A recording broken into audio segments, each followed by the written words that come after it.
Hey, what's up, guys? My name is Sarah, and I'm going to talk about disaster management in Indonesia. So, Indonesia is located in southeastern Asia. It's the world's largest country, where it's merely comprised of islands, for over 13,000 islands. Java is a densely populated city in Indonesia and probably the world. Followed by that is Sumatra, which holds most of the Indonesian significant culture.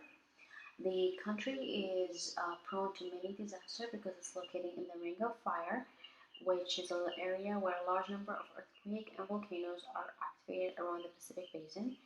They are on the just level, they are concerned about floods because they are more common, but mostly about geological hazard because they are more threatening due to their unpredictability and the widespread devastation. And the country does have a long history of these kinds of disasters.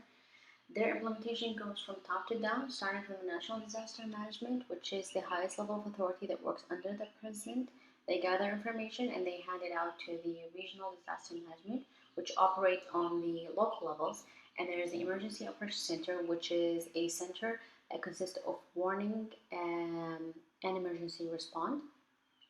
They also work with international community, for example, the UNICEF Ready to Respond project, which is a project that provides stimulation and training of disaster situation to strengthen people preparedness when a disaster hits, especially for parents.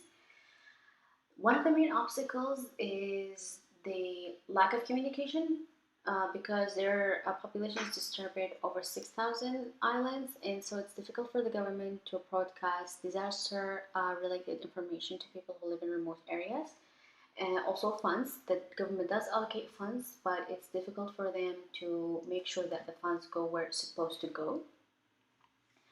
Historically, in 2004, when the tsunami hit, it was a major turning point for the Indonesian government.